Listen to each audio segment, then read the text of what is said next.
लुधियाना के सुनील और उसकी बीवी रीटा एक अच्छे और संपन्न परिवार से ताल्लुक रखते थे। एक दिन रीटा की भाभी उसके घर आती है। रीटा, तुझे तो पता है तेरा भाई कुछ नहीं करता, ऊपर से 2 बच्चों की जिम्मेदारी, बेटी भी बड़ी हो गई है। तू तो बुआ है, कुछ मदद कर सकती है तो कर देना।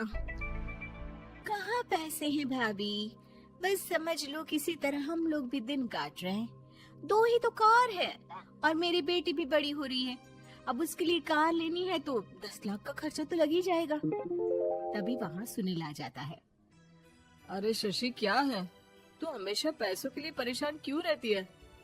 वैसे क्या जरूरत थी बेटी की शादी इतने बड़े घर में तय करने की? अरे पैसे नहीं थे तो ऐसे ही कर देती कहीं शादी। इतने बड़े होटल में क्यों कर रही है शादी? लेकिन यहाँ तो मामला शादी का है, डेट तय है। दरअसल तेरे भतीजे के पीएफ के पैसे आने हैं, पर उसमें देर हो रही है। जैसे ही पैसे आ जाएंगे मैं तेरे अकाउंट में डलवा दूंगी। ठीक है, हम लोग सोचकर बताएंगे। तभी वहाँ भतीजा आ जाता है। फूफा जी, आप लोग ही मदद कर सकते हैं, वरना तो कैसे काम होगा समझ में ही नहीं आ रहा। मैं वादा करता हूँ जैसे ही पैसे आ जाएंगे मैं आप लोगों को वापस कर दूंगा। हाँ भाई, ठीक है। अब देख भाई, हमारे लड़के तो सारा दिन घर पर पड़े रहते हैं, ना कमाते हैं ना कुछ कमाने की इच्छा रखते हैं। लेकिन चल, ये ले, कितने पैसे चाहिए? जी 4 लाख रुपए। ठीक है, लेकिन पैसे ध्यान से वक्त पर वापस लौटा देना। सुनील मुसीबत के वक्त बीवी के भतीजे की मदद तो कर देता है, लेकिन उन लोगों के जाने के बाद देख ले रीटा, तेरे मायके वालों ने मांगा तो दे दिया, वरना इन लोगों का मुझे कोई भरोसा नहीं है। अरे क्यों भरोसा नहीं है? इससे पहले तो कभी इन लोगों ने आपसे मदद भी नहीं ली। हाँ, ली तो नहीं, लेकिन पैसे की किल्लत ही रहती है ना इन लोगों के पास। अरे ठीक है ना, नहीं लौटा पाए तो भतीजे के ससुराल से निकाल देंगे। सुना है बड़े घर में शादी हो रही है। सुनील और रीटा पैसे तो दे देते हैं, लेकिन अगले रोज ही। हाँ भाई साले साहब, क्या हाल है? ठीक हूँ जीजा जी। क्या बात है, सालों बाद आपका फोन, जरूर कोई बात होगी, बताइए ना। अरे वो तेरी बड़ी भाभी आई थी, बेटी की शादी कर रही है ना, तो पैसे लेने के लिए मैंने दे दिए 4 लाख। सोचा भाई किसी गरीब की बेटी की शादी हो रही है, पुण्य मिल जाएगा। अच्छा किया जीजा जी, उनका बेटा बहुत मेहनती है, जल्द ही लौटा भी देगा। वहीं रीटा भी फोन करके हर किसी को पैसे देने की बात करती है। रीटा की भाभी शशि के पास उसके भाई का फोन आता है। तूने सुनील से पैसा लिया है क्या? नहीं भाई, सिर्फ बात की है, बोल तो रहा है कि दे देगा। वो लोग मदद करने वालों में से नहीं है, और मदद कर भी दे लेकिन समाज में गा गा कर हालत बुरी कर देते हैं। अब गाने दीजिए ना भाई, मैं क्या कर सकती हूँ, मेरे पास कोई ऑप्शन भी तो नहीं है। बेटी की अगले हफ्ते शादी जो है। शशि की बेटी की शादी हो जाती है, लेकिन शादी के 1 महीने बाद ही सुनील का फोन भतीजे के पास आता है। हाँ भाई, शादी तो हो गई हम लोगों की दुआ से। अब देख, ऐसा ही फायदा होता है पैसे वाले रिश्तेदार हो तो। तेरे वक्त पर हम कैसे खड़े हो गए थे, लेकिन अब पैसा लौटा दे भाई। जी, मैंने पीएफ के लिए अप्लाई कर दिया था, उसकी नोटिफिकेशंस मैं आपको भी भेज देता हूँ। मुझे लगता है 10 दिन में पैसे आ जाना चाहिए। जैसे ही पैसा आएगा मैं आपके अकाउंट में डाल दूंगा।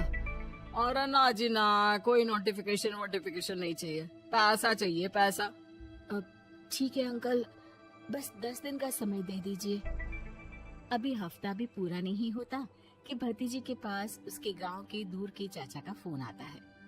अरे बेटा, क्या बात है, सुनील के कोई पैसे ले रखे हैं तो दे क्यों नहीं देता? हाँ चाचा जी, बात तो हुई थी, 10 दिन का वक्त मांगा है, उम्मीद है हो ही जाएगा। अरे फोन कर रहा है, रोज बता रहा था कि बेटी की शादी में मदद की थी। अब क्या है ना, भले ही शादी 10 दिन रोक देते, लेकिन सुनील से मदद नहीं लेनी चाहिए थी। याद है ना, मधु की मदद करके कितना बदनाम कर दिया था उसने पूरे घर को सोसाइटी में। हाँ चाचा जी, मैं भी यही सोच रहा था कि उन लोगों से मदद नहीं लेनी चाहिए थी। कई लोगों के फोन आ चुके हैं। वहीं रीटा अपनी भाभी को फोन कर देती है। क्या है भाभी, कब पैसे लौटाओगी? पता है ना ये कितना बोल रहे थे, तुम्हारे बोलने पर मैंने पैसे दिए हैं। भाभी अब तो आपके बेटे की कार बेच दो और हम लोगों के पैसे दे दो। अरे लेकिन रीटा, बात तो 3 महीने की हुई थी ना, अभी तो 2 महीने भी नहीं हुए पैसा लिए, थोड़ा तो सब्र करो।